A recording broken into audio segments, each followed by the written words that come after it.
If I were a rich man,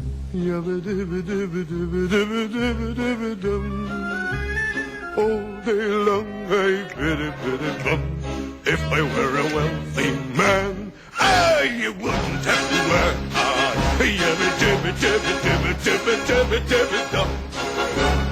Lord, who made the lion and the lamb, you decreed I should be what I am.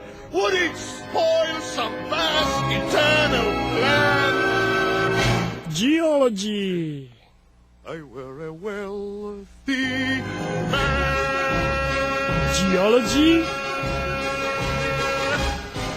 and Geology. This is Daniel Minizini, your inquisitive geologist from KPFT HD2 channel. Here we are in Houston, downtown in Texas. Welcome everybody from all around the nation and the world, including our astronauts in the International Space Station, that they could be out there and tweaking at the radio and listening to us. Here we are today with my friend Malcolm, and we're going to talk about the power of prices to attract people to solve big problems. And we're going to talk in specific about the X prize.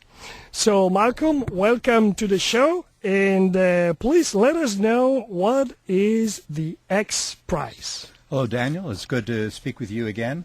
And I appreciate the opportunity to talk about a subject that I'm very passionate about.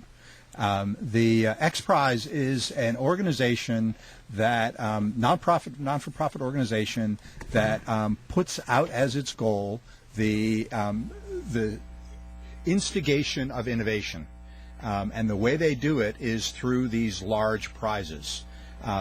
The idea is that there are opportunities, big problems that need to be solved, and one way to solve it is sort of through incremental research, where you ask for a grant and you do your research, you spend that money. Another way to do it is say, here's a very large sum of money.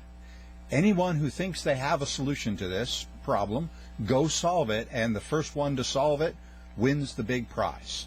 And so that's a whole different way of doing innovation, is this prize to be this need to be the winner that we all have. It's building upon that concept. So it's kind of a race where only the winner gets the prize. That's right. Okay, all the others, they don't get anything. Well, there's a second place small prize, Okay, those like the kinds of three things. medals. Yeah. I see that. So with this X Prize, the organization behind X Prize is seeking for a smart group of people and bright ideas and helping them with a multi-million-dollar prize. Is that correct? By offering a multi-million-dollar prize, that's correct. And this is since 1994. Yes. So the origin story of this is quite interesting, actually. It was founded by a guy named Peter Diamandis, and Peter was reading the history of Charles Lindbergh. And he learned that Charles Lindbergh flew across the Atlantic for a specific reason. People think he just did it for the challenge, and the answer is no. There was a prize offered by I believe it was a magazine publisher who wanted to sell magazines, but he offered, I believe it was $50,000 to the first person who could fly solo across the Atlantic. And Charles Lindbergh was not the first one to try. There were several failures before him, and there were teams lined up after him to also try. And they were trying all sorts of different technologies for fuel efficiency and for navigation and all the sort of challenges that we had before we could fly across the Atlantic safely. And Lindbergh was the one who did it, and there was a huge, uptick in the interest in aviation and so on. The net result being the worldwide international aviation services that we have today, the United Airlines and the, KLMs and the, and so on, all grew out of this prize, and that was offered that Lindbergh won. And Peter Diamandis said, why don't we try that again? Let's see if we can get prize money for another great challenge. And Diamandis was particularly interested in space flight from an early age. And that is because there were no such prizes. There's actually a long history of prizes. In fact, one of the very earliest prizes was the Longitude Prize. So long ago, man had difficulty determining longitude, right? The determination of latitude was a relative easy thing to do, relative sun angles and all that kind of stuff. But longitude, they couldn't figure out an accurate way to measure longitude. And it ended up with lots of shipwrecks and, inaccurate maps and so on. And so the British government actually offered a prize called the Longitude Prize. And because, of course, at that time of the Longitude Prize, the British Empire was spread across the globe, and they had great shipping, needs, and so they needed a way to navigate accurately. And in the end, the prize was won by someone who was a clockmaker, and it was a way of calculating longitude that no one ever thought of, and no one thought was possible. In fact, he died before they could actually give him the prize because people didn't believe that he could actually do it. And in the end, he won the prize. I think it was posthumously. So there's actually been a history of prizes leading to innovation for problems worth solving. And the methodology to assign the project was the same of X Prize? Very much so. Very much so. It's like, here's the problem, and here are the parameters that you must get to in order to win this prize, and the first one to get there and prove that they've done it wins the prize. And so when Peter Diamandis had this goal of getting to space, he never thought he could do it. He was turned down as an astronaut and so on. So he decided to offer a prize backed by a group called Ansari, a family called Ansari, and it was to launch to 60 miles into the atmosphere, and 2 persons, and then relaunch, I think it was 2 weeks later, with the same vehicle. And the team that won was a company that was run by Burt Rutan. It was a composite, I can't remember the name of the company, and that became the company Virgin Galactic. Another competitor became Blue Origin, and another one became SpaceX. And so the entire private space flight, as we know it today, with various competitors launching to become, private space flight, grew out of this prize. Tell us about Peter. Who is Peter? Peter Diamandis is a driven character. And he is actually a one-time a doctor. I believe he was a surgeon. And yet he had this desire to innovate and in particular to be involved in space flight. And he couldn't find a mechanism until he ran across the history of Charles Lindbergh in the book. And that drove him to try to find a donor who would put up let's see, how many million, $10 million, I believe it was. So it was not his own money. That's right. It was $10 million of someone else's money. So he had to prepare everything behind this prize. It's not that he's just a philanthropist, one of those rich men that they decide to give away their own money.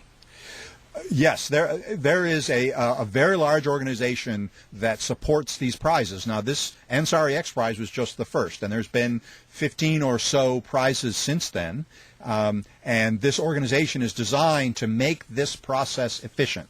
And so when Shell got involved, they were tapping into an already well-oiled machine for figuring out what are the best problems to solve, and then finding someone who's willing to put up the money for the winner, and then picking teams and running these prizes. It's a big logistical operation for sure. Okay, so and you just mentioned Shell. Explain us why you mentioned Shell. Sure. Of those about 12 or 15 projects that have been run by X Prize, Shell has had a hand in 3 of them, of which one was actually sponsored 100% by Shell, called the Shell Ocean Discovery Prize. But the other 2 are actually interesting. Let's touch on those first. The first was the Ocean Cleanup Prize. And the Ocean Cleanup Prize was sponsored by Wendy Schmidt, who is the partner of one of the owners of Google. So it was a very wealthy family, and the prize was kicked off within a couple of weeks of the Macondo disaster in the Gulf of Mexico. And that disaster happened. We knew there was going to be a lot of oil to clean up, and what we realized was that oil spill cleanup technology had not changed since the disaster in Alaska from the 70s. The technology had not been keeping up. And so they immediately, within a couple of weeks, kicked off a prize to upgrade the oil spill cleanup technology, and within a couple of months had found a much better technology, 10 times better or more than what we were doing now. And Shell was behind the scenes there, didn't want to get ourselves in front of that one. That's a complicated problem. So we weren't on the front of that. So Wendy Schmidt was on the front of that. The next one is running now. It's called the COSIA Carbon Prize, COSIA, the Canadian Oil Sands Something Association, of which at one time Shell had an oil sands operation, which we've now given up. But we are contributing to this prize, and the prize is around carbon usage. So right now we have a big concern about the amount of CO2 in the atmosphere, and how do we get rid of that, and what do we do with it? And right now the technology is sequestration. It's about pumping it underground, or somehow getting it out of the system and locking it up.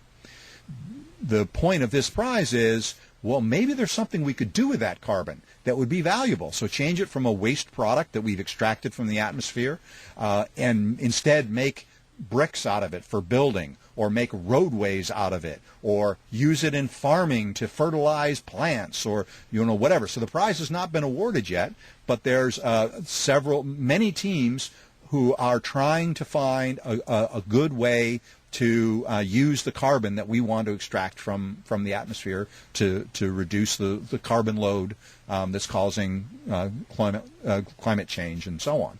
So that one is, I believe, a $20 million prize. Yes, $20 million to solve that problem. So Shell is a part of the COSIA and therefore a part of that prize. The third one is the big one. This is called the Ocean Discovery Prize, and Shell put up $7 million for this prize, and it's about exploring the oceans. It is an acknowledged fact that we know more about the surface of Mars than we do about our oceans. Especially the seafloor of the deep ocean. Yeah, the seafloor of the deep ocean, right? And why is that? It's because it's difficult to get to. It's expensive to get to. It's expensive to visit and measure. And so that's the origin of the prize. It's how do we stir innovation to make the exploration of our own oceans, which cover 2/3 of the surface of the Earth, how do we stimulate exploration of that ocean, and how do we stimulate people's excitement about that? Because it's more than just we get better maps of the ocean floor. We need to have the general populace excited about the oceans and the exploration of the oceans, like we had with when the Titanic was found, or these kinds of occasional events that people get excited. We need the long-term excitement for the oceans, and so that was the driving force behind the Ocean Discovery Prize, was to drive innovation in measurement of the ocean floor, and to inspire people. We are in conversation with Malcolm, my dear friend and colleague who's working at Shell, and he's professor at Rice University. And in this case, Malcolm is a witness on how big corporation and oil and gas corporation is participating in these prizes. And so the question is pretty obvious. Why a big corporation, why an oil and gas corporation is participating into these prizes? Why Shell wants to have the X prize? Yeah, and so I think that's a good way to phrase it, because the question is not why does Shell care to map the ocean floor in great detail. The reality is we really don't. It's not a part of our exploration process. The oil is deep, buried deep below the surface. Having a detailed ocean floor map really doesn't tell us about where the oil is. Now, when it comes to producing that oil, we have to develop pipelines, and we have to put in platforms and so on. And we do need to know accurately what the seafloor looks like. But that's way down the road from once we find the oil. So it really was not about finding oil. So the question was why? And the reason is twofold, I would say. The first is we recognize the value of the power of ideas and the collaboration needed to solve those big problems. And this is, our support of this is our expression of of wanting to do more of that. And we just picked a problem that we thought people would be interested in and would have some value to the world. The second reason is a little more material to Shell, and that is the people aspect of this. To me, that's a very important misunderstood aspect of this, and that is that the kind of people who will lead a team to try to solve this problem, they're the kind of people that we want to feel good about Shell, and we want them to be the kind of people we can bring other problems. Hey, great job on that Ocean Discovery Prize. Now here's a real problem that we have that we'd like to sponsor you to the research to solve this problem. So the leaders are good contacts for future work. There's also going to be supporting that leader large number of volunteers and people who are doing the heavy lifting on the project, and those are the kind of people we want to work at Shell. They are the ones who won't take no for an answer, who will be creative and offer creative solutions to problems, who will work hard, accept failure, and move on. These are the kinds of people that Shell wants to hire, and so for us, it's as much an exercise in people as it is an exercise in technology. How many other companies there are in the same position of Shell when they are collaborating with the X Prize? Because in that case, if there are other corporations, they would be competitors, according to what you just said, competitors to try to attract the best minds that they come out of these X Prizes. I think one of the deliberate strategies of X Prize is to not make the topics too closely overlapping, so you're really not having a competition situation. Most of them are attracting different pools of people. But let me just name some of the sponsors of some of the projects. I mentioned COSIA, which is the oil sands organization. IBM is sponsoring one that's currently running. ANA, which I believe is an airline, is sponsoring one. In the past, Google has sponsored one. The Ansari one I mentioned.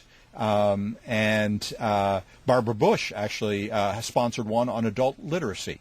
Or she used her network to raise the money. So I think it's interesting that this is a way that you can get philanthropical individuals and corporations to stir innovation and solve problems. They can just have one lump of money, put it out there, and they can get 10, 20, 30 groups all trying to solve the problem, instead of the other way around, which is to try to find these people and then offer them little pots of money to do these little research projects. It flips the whole innovation thing on its head. And it allows these kinds of people to get involved by just offering a pot of money, and essentially X Prize carries it forward from there. So let's step back and look from far away to X Prize in order to allow the listeners understand if they can participate, if they can be involved into that. And so we can start talking about the acronym or the name. Why X Prize? Yes, so the X of X Prize is really X as in the unknown factor. And that name was picked deliberately because there were so many unknowns in what kind of prizes were going to be offered, who was going to be involved, all that sort of thing.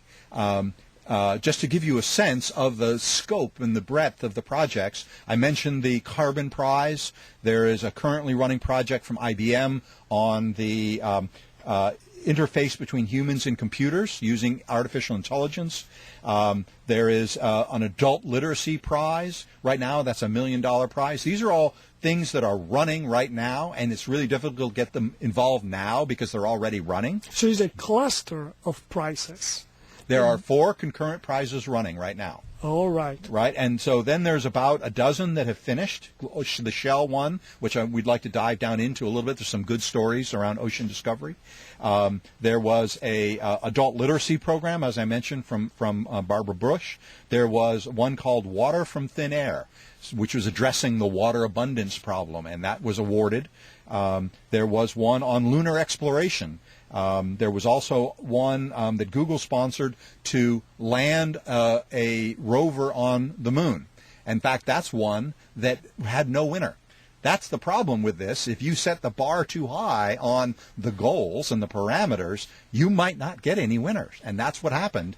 You may recall that recently an Israeli group actually went and tried to land a rover on the moon. They failed. It crashed into the moon. And there was a recent discovery that they had some life forms that were on this ship, and now those life forms are on the moon. There's a whole story around that. But this grew out of the Google Lunar X Prize for launching to the moon and landing on the moon. But they were the only ones that even got to launch, and they didn't, and they launched late after the deadline, and they crashed. But that's what happens in innovation. So let me talk a little bit about what is coming up. So they've already announced some areas where there are going to be prizes. So now the listeners, they can take note. This is where you take note, because you may have passion and interest around these areas. And before you go into and mention them, the people or institutions that they apply, actually, the question is, are they single human beings, or they're institution or groups that they apply for the prize? They're always groups. These things have such scope and depth, there is no way an individual can do it. I'm not aware of a single one of these where it was an individual. But who are the teams? They are, for example, the the Oil Spill Cleanup Prize. I think it was the second or the third place team was a group of guys who knew each other from a tattoo parlor in Las Vegas. I see. I know there's another case where you have high school students. We're going to talk about that one, yeah. All so right. That's in the Ocean Discovery one. And then I imagine you have groups of academics. Sure, Texas A&M, Duke University, they were all participants in the Ocean Discovery. So, yeah, universities is sort of the natural one, but there are special cases where unique organizations of people have gotten together to solve a prize. Also private companies? Private companies are not excluded. We did not have any in the Ocean Discovery Prize, but, for example, the one that I talked about, the Ansari Prize, was all private companies. So it really is very variable. It depends on the project, and the best way to get involved is to visit the X Prize website, xprize.org, and go on the Future section, and you'll find great detail on all the projects that I'm talking about, and opportunities to get involved. All right, so let's enumerate the prizes that are going to be assigned, or the projects that they are going to be announced. There are two that are interesting for geology, so for mini geology. The first one is called Coral Survival. So your carbonate geologists, this is about how to keep our coral reefs alive, which we know a lot of them are stressed by the warming of the oceans, and this is about what can we do to help our coral reefs survive. So that's one. The next one is called Natural Disaster Prediction, including earthquakes. So there's your other geology connection, but it's also hurricanes and so on. Natural disasters are often high impact, low probability events. And how do you predict those successfully? Another one is in food production. How are we going to feed the millions and billions of people, especially if we want to reduce the amount of carbon or the carbon intensity of our food production? Another one on off-grid energy. So how can we provide power to people who have no grid to tie into, energy grid? And then the last one is a very specific one around how to lift farmers out of poverty. So in a lot of places in the world, food production is from people who are living at or below the poverty level. And we need them. We desperately need them. But what they're doing right now is not economic. And so the question is, how can we help them? So those are the 5 projects that are running right now. And how much is the price? So these are all of these don't have a sponsor yet. So the amount of money hasn't been declared because we don't know who the sponsor is and how much money they want to. So tell us how it works. How is the protocol in order to find the money? Who is finding the money? And when do people that they apply, they know what is going to be the award. Yeah, so I suppose people probably are not going to apply until they know what the size of the prize is. But the process is that they do what's called ideation. So they basically do brainstorming first around what problems should we be trying to solve. Who are these people that X-Prize. they do the brainstorming? So X-Prize organizes meetings where they bring in experts from around the world and ask them questions around what problems are worth solving. And through those brainstorming efforts, this list of 5 grew out of that. This was sort of the logical things. There's not too much overlap between these things. We can run these things independently. And so now is the challenge for X-Prize is to go out and find sponsors for these. And so it's a lot around finding individuals, wealthy individuals who want to sponsor things. They have a passion for food production, or they have a passion for earthquake prediction, or maybe they have a passion just about bright people that they need to solve a big problem, and there's corporations or people that are not really interested in the topic per se. Right, and so food production, for example, I think is a natural one for a corporate sponsor. A big food conglomerate or something like that would be an obvious one to sponsor that. But the one on, and same thing I think with off-grid energy, but the natural disaster one, I can't think of a natural corporate kind of sponsor for that. So I could imagine that one being sponsored by a wealthy individual. So it varies on by topic, but these are the ones that are rolling. And if you go to xprize.org is where you will find greater detail on exactly what's being asked for. You can start thinking about who your team might be, start talking to your friends, and then eventually they'll be posted on the website. Okay, coral survival project's going forward. The prize is $10 million, and money's coming from, whatever. And everybody can donate, or there's a minimum amount to donate that is so high that private people, like normal human beings, they don't have that money. It's an interesting question. What I know so far about prizes that have gone forward, it has been mostly, like the Shell Prize was 100% Shell. The Wendy Schmidt Prize actually had multiple donors. Different prizes, I think, but they're mostly big chunks of money. It's wealthy corporations and wealthy individuals. It would be an interesting X-Prize innovation to try to do one crowd-funded.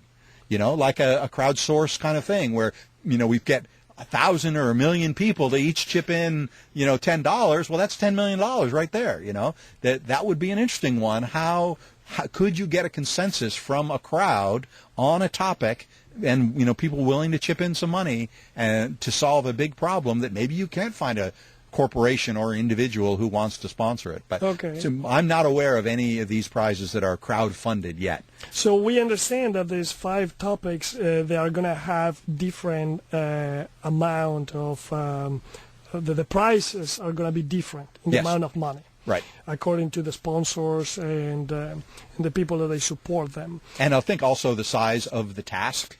A smaller task has a smaller prize. The Ocean Discovery was at $7 million because that's a pretty big challenge. The Water Prize was $1.75 million. The COSIA Prize is $20 million. So Okay. So let's say that there's an even number like $10 million. Yep. Okay. So he's announced there $10 million for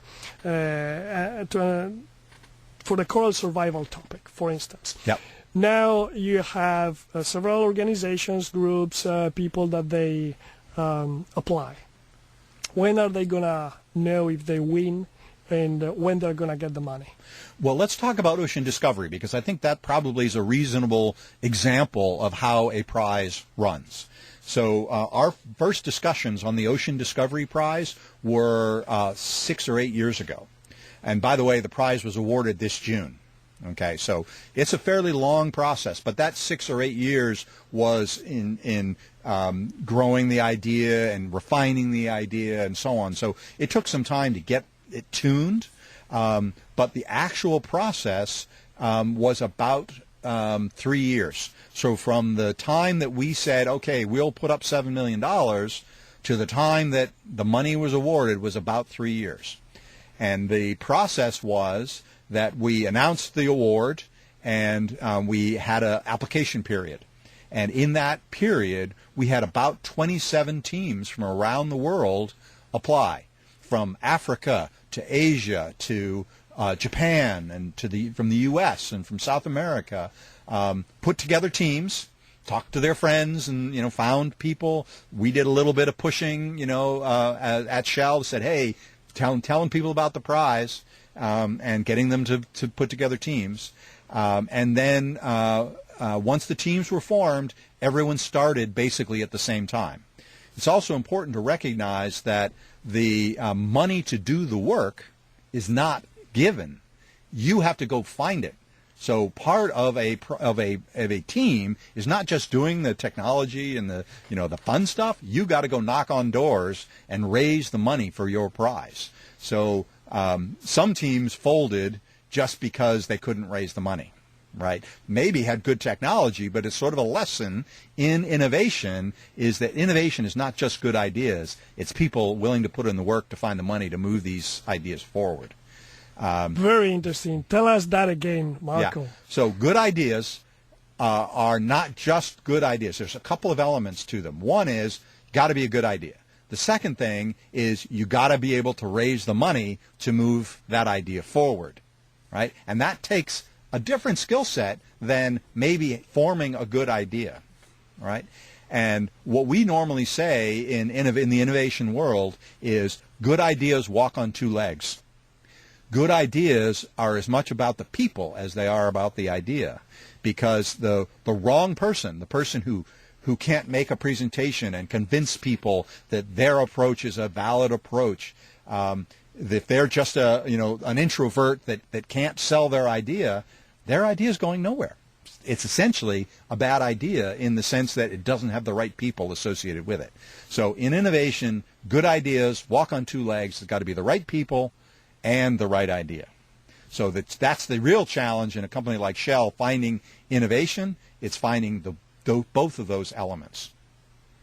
So we're getting back to ocean discovery. We had 27 teams get started, and we had a semifinal round, and that was just over a year. Semifinal. So that means that you have judges that they decide who moves forward. Right. So we actually had two sets of criteria. We said for the semifinal, they had to map 250 square kilometers of the seafloor at 2 kilometers of water depth to a certain particular resolution, horizontal and vertical resolution.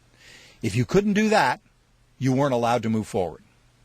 The finals was to map the same amount of area, but in 4 kilometers of water, twice the water depth, and the same accuracy. So that's how the semifinals is a little easier. That was the final thing, was 50% of 250 square kilometers to half a meter by half a meter by 2 meters, I think was the criteria for the resolution. And we had to have the right answer. So we had to know the right answer so that if we sent a team out and go map it, we could compare their answer to the right answer to know whether that they actually did it accurately. Did you have the right answer? And we did have the right answer. So you already had the technology.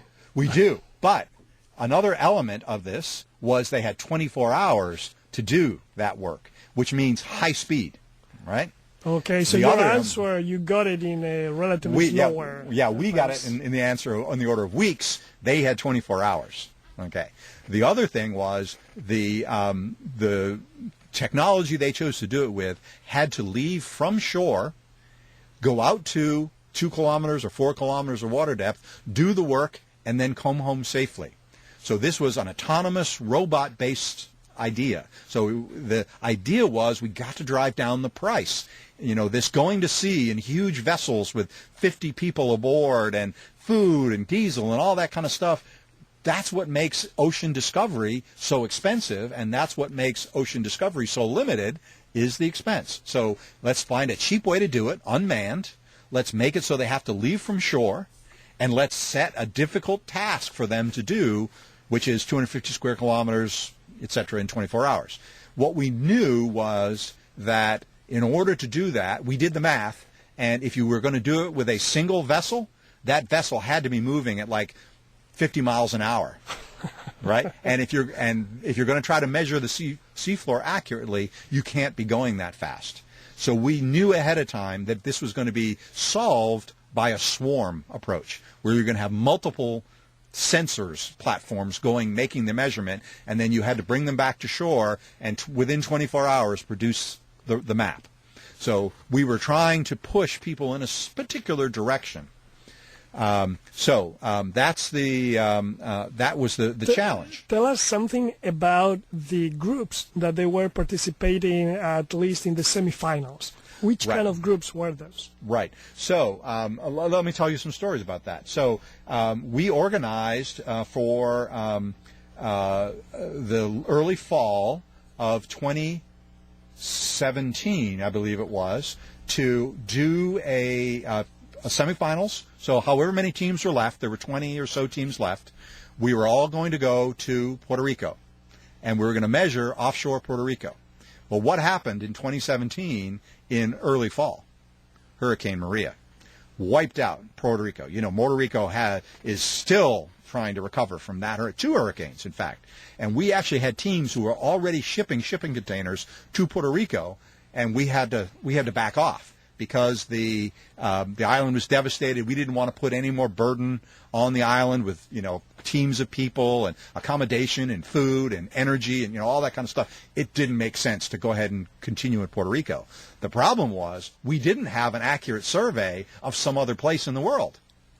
So what we ended up having to do for the semifinals was have the judges go to the teams rather than have the team come to the judges. So we had to go out and visit 27, actually, I think it wasn't 20, it was more like 20 teams, and judge them on their home turf and say, you know, here are the criteria. Now, can you meet that criteria wherever your home base is? And so I had to do that for only one team, but it was the high school team.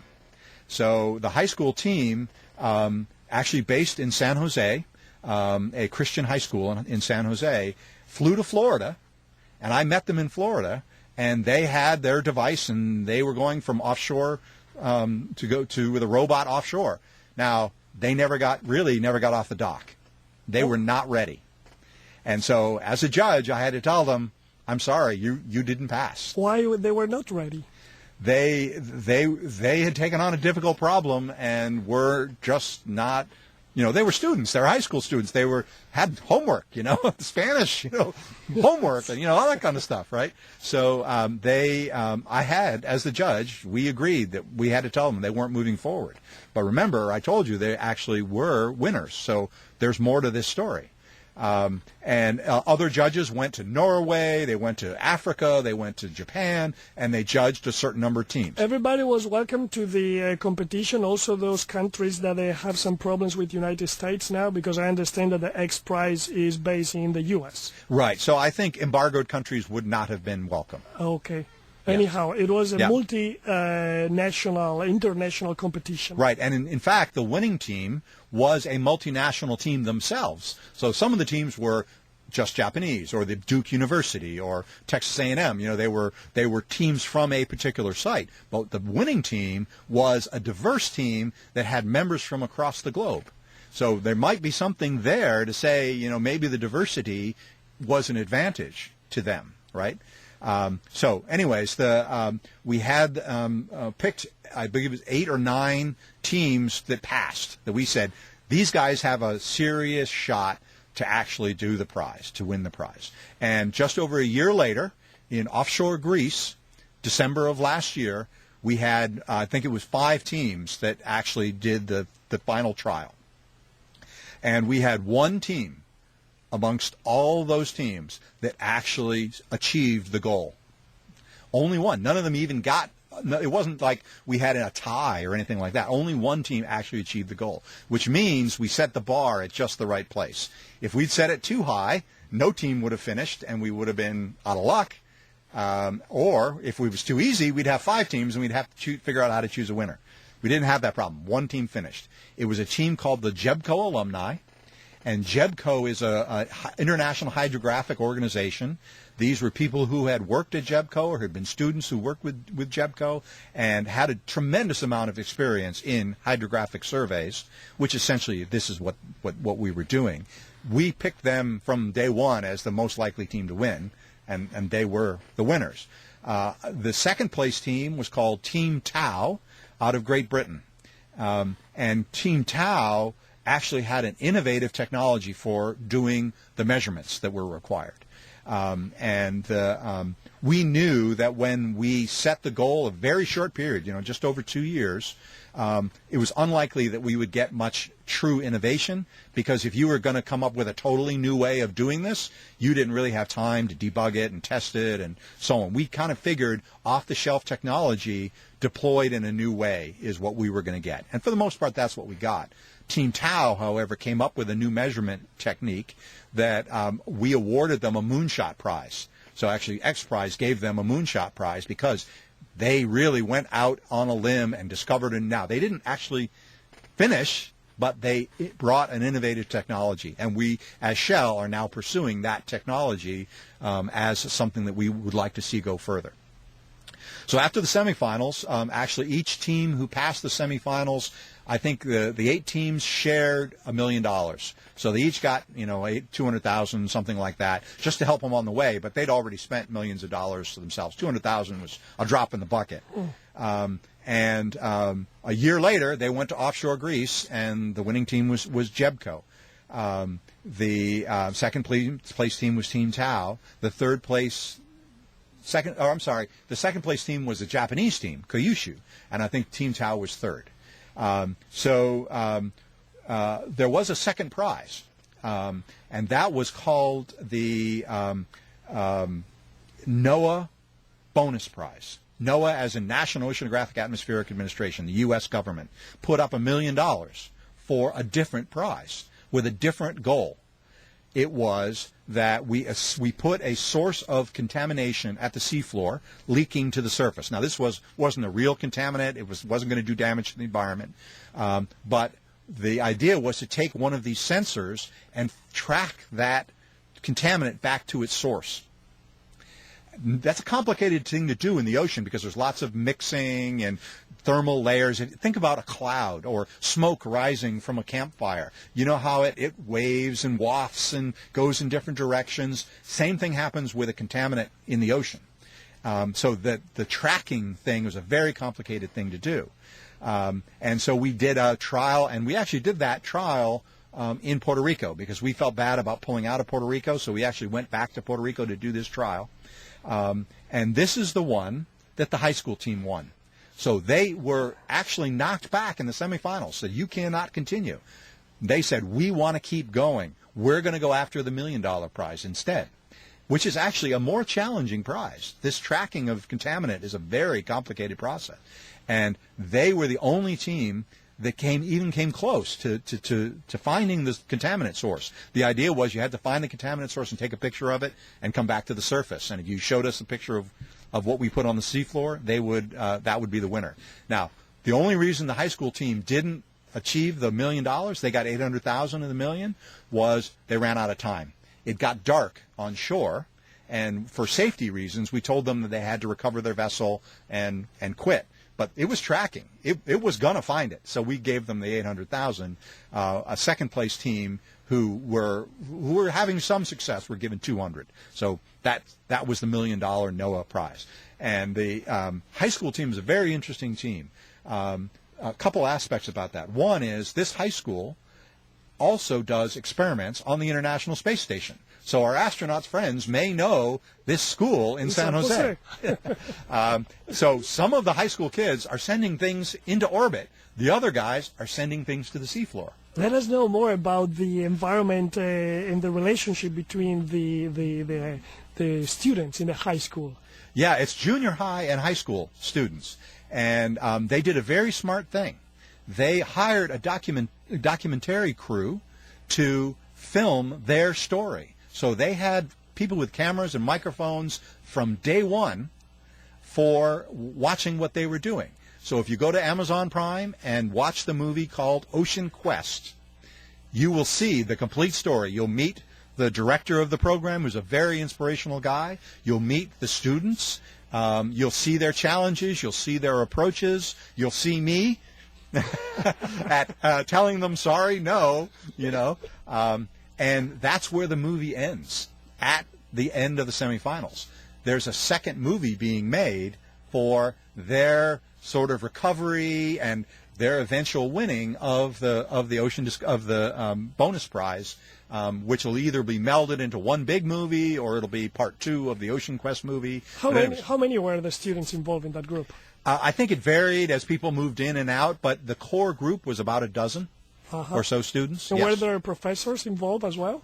No, I mean they talked to certain people, like for example the sensor, the device that they used, they borrowed from a company, and the vessel that they used to get offshore. So it was like a mothership, and this sensor was attached to the mothership.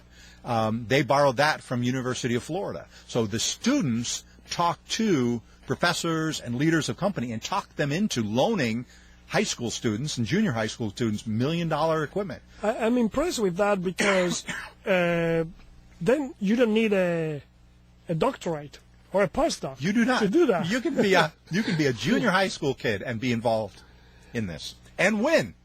And win.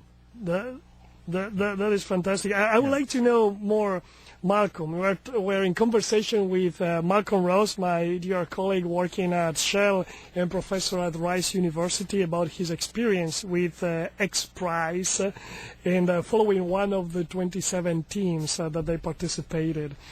And following the entire protocol of the award until the very end. I would like to know about you that you have been traveling and following some of these people. What did you learn there? Because that you are working for a company that is sending you in a completely different environment, and you probably have completely different feelings and better understanding of the relationship between human beings. What do you think about that? What were your learnings? So my involvement in this project came through my participation in a team at Shell called Game Changer. Game Changer is an innovation team, and our job is to find people with ideas, good people with ideas, because good ideas walk on 2 legs. And they have to be of interest to Shell, but they have to be truly innovative, and we will provide angel investing. We'll find seed money for these projects to get them to proof of concept. And I worked on that for that team for nearly 5 years and looked at hundreds of ideas and funded, on the order of tens of 20, 30 projects and to proof of concept. And what I learned from that helped me with this X Prize because it was also an innovation thing. And I think the most important thing that it reinforced for me was this idea that it's a people thing, right? These ideas are valuable, but like I said, for Shell, high-resolution, fast mapping of ocean floor is not that important. It's the importance of people and people's desire and people's creativity is what makes the real difference in the world, as far as I'm concerned. And that X Prize reinforced that for me. What are the people, how would you describe those exceptional peoples that they excel into these bright ideas? I think one of the aspects of it is if you're a conformist, you're probably not going to be successful at this. I think it's the nonconformists, the people who don't fit in, who don't take the norms for gospel. This is the way something's done. And the people that say, well, there's another way to do that, and why don't we do it this way? And they're often ostracized for this. You can think about high school. The kids who wanted to do things different, play a different instrument, not do sports. Troublemakers and those kinds of kids would be ostracized by the norm. But they're the ones who I think are the ones who would do well in X Prize and this innovation space. It's that nonconformist, not taking no for an answer. Those kinds of people are rare. And as an observation, I would say sometimes they're somewhere on the autism spectrum. And that's actually, I believe it. As long as the autism is not disabling you, that I think is in the, I don't know what you call it, the early part of the spectrum, or the less influence kind of spectrum. But some of that sort of non-conventional thought and so on makes for good innovation. But do you think that private companies, they are looking for this kind of people? Because, there's a plethora of HR that they try to filter out as people, they have this kind of behavior. Yes, and that's why I struggle at Shell to keep reminding people of the people aspect of, keep reminding HR of the people aspect of X Prize. Everyone thinks that X Prize is about technology, and I have to keep reminding them that, hey, everything you say in your publicity about the kind of people we want to work at Shell are met by these people, right? So, you should be considering them. But sometimes they're rebellious, and this sort of thing. And I like to think I'm like that, and yet I've been successful at Shell. So, certainly Shell admires conformity in some cases, but not everywhere. And I would think Daniel Minesini is another character who marches to a different drummer, and yet is successful at Shell. So it's not all conformity, and you've got to get through the hoops. But and that's why I think it's only mild. Sort of, you have to be kind of mild with this, but it can be to your advantage once you get behind the fence, get inside the fence. Nice, Malcolm. Thank you so much. It's been so fun and interesting talking with Malcolm Ross, my dear colleague at Shell and professor at Rice University. He talked about the X Prize. And before leaving here the show and say goodbye, I would like to leave the open mic to Malcolm for shout-outs and also many other things that he could tell you, because we still have 3 minutes. So you have an open mic, Malcolm, and use it as a megaphone for whatever you want. Yeah, I'd like to give an update on the geothermal stuff that we talked about last time. I think the news is good. We are continuing to progress to solve the big problems of geothermal. I think we talked about them before, the cost of drilling. Last week, our new drilling technology called Hyperdrill succeeded in their first vertical well in the field. So we're finding new ways to drill. We also have a new way of producing energy that spudded in Alberta 2 weeks ago.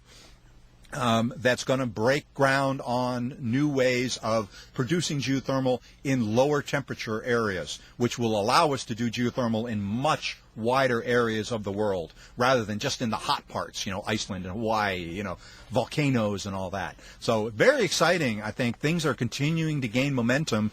Perfect strangers are coming up to me within Shell and saying, hey, I want to work with you on geothermal. Like I said, it's about the people, and I'm getting a good tribe of people around me very nice. In geothermal. So I'm very excited. Listeners, remember that we had Malcolm in here months ago when he talked about the geothermal. So you can find Malcolm talking about the geothermals, the geothermal energy at minigeology.com, the YouTube channel. And you can also write me at minigeology@gmail.com if you want to ask questions about the program, questions to Malcolm, or propose another person to invite in here, or you can propose yourself to come in here. This is an open community radio, KPFT, HD2 channel in Houston, and the door is always open. You just knock at the door, and we're going to open you in this 103 years old bungalow in Montrose. Malcolm, thank you very, very much. Anything else? Nope, that's my pleasure. Pleasure to be here, and I really enjoy it, and I look forward to coming back. All right, so here we go with one of your favorite songs. Funny song to include in Mini Geology, but I wanted to give a shout out. That was my dad's favorite song. He passed recently. That was in his honor.